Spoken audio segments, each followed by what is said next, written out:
Ezequiel, capítulo 38. Naquele dia, quando vier Gogue contra a terra de Israel, diz o Senhor Deus, a minha indignação será muito grande. Versículo 18. Com origem e identidade desconhecidas, Gogue e Magogue aparecem nas profecias como um símbolo de inimigos que viriam contra Israel em sua restauração após o cativeiro. No entanto, Gogue, da terra de Magogue, príncipe de Ros, foi apresentado como um inimigo antigo que voltaria com o objetivo de assolar o povo de Deus.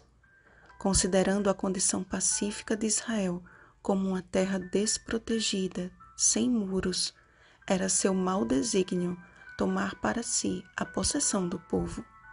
Acompanhado de muitos povos, compondo uma grande multidão e poderoso exército, Gogue subiria contra Israel como nuvem para cobrir a terra. O que eles não esperavam é que teriam de se deparar com o invencível comandante de Israel, que logo deixou claro o seu direito de posse sobre o povo e sobre a terra. Subirás contra o meu povo de Israel, contra a minha terra. A grande indignação do Senhor frente a esta ameaça contra os filhos do seu povo, e considerando o mistério sobre a origem desta milícia inimiga, dá a impressão de que, rasgadas as cortinas do tempo, estamos diante de uma profecia apocalíptica.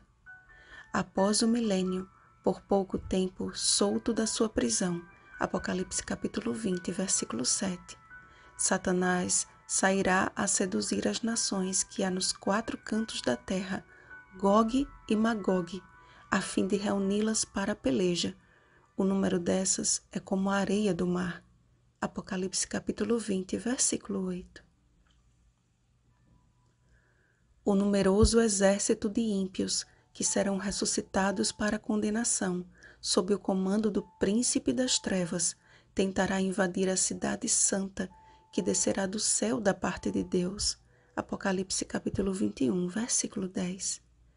Mas semelhante à descrição de Ezequiel, descerá fogo do céu que os consumirá. Apocalipse capítulo 20, versículo 9.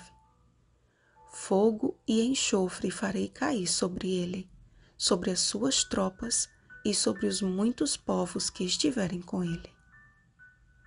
Logo, o Senhor vindicará a sua santidade perante todo o universo, quando todos terão de reconhecer a sua fidelidade e justiça. Nos últimos dias, Deus tem um povo para chamar de seu, sabendo que pouco tempo lhe resta, Apocalipse capítulo 12, versículo 12, e vendo a atuação do Espírito Santo na vida do povo de Deus, Satanás fará de tudo para destruir-lhes a fé.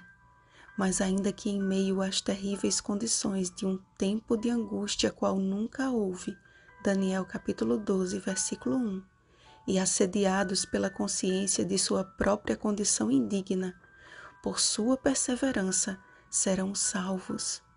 Sobre este tempo, escreveu Ellen White. O tempo de agonia e angústia que diante de nós está, exigirá uma fé que possa suportar o cansaço, a demora e a fome. Fé que não desfaleça, ainda que severamente provada. O tempo de graça é concedido a todos, a fim de se prepararem para aquela ocasião. Jacó prevaleceu porque era perseverante e decidido. Sua vitória é uma prova do poder da oração importuna. O Grande Conflito, página 621. Precisamos olhar para os eventos finais com os olhos fixos no Autor e Consumador de nossa fé. Olhar para Jesus e nele buscar refúgio deve ser a razão de nossa vida. Ele prometeu que voltará para nos levar para casa, e isso já deve nos bastar. Não desperdicemos nosso tempo e desgastemos o nosso emocional nos preocupando com o que há de vir. Desde o princípio, o Senhor tem revelado à humanidade o seu plano salvífico e que, se aceitarmos o seu convite de graça, sairemos com ele vencendo para vencer. Apocalipse capítulo 6, versículo 2. As profecias nos foram dadas não como uma fonte de medo, mas uma fonte de esperança a jorrar para a vida eterna. Nós possuímos tal sumo sacerdote que se assentou à destra do trono da majestade nos céus. Hebreus capítulo 8, versículo 1. Como nosso intercessor. Vá até ele a cada dia. Ele é fiel e justo para nos perdoar os pecados e nos purificar de toda a injustiça. 1 João capítulo 1, versículo 9. Olhemos para o cumprimento das profecias, não como indicativos de uma iminente destruição, mas como sinais de que logo veremos a linda face do nosso Salvador. E seguindo a ordem do Mestre, vigiemos e oremos. Bom dia, Israel de Deus. Rosana Garcia Barros.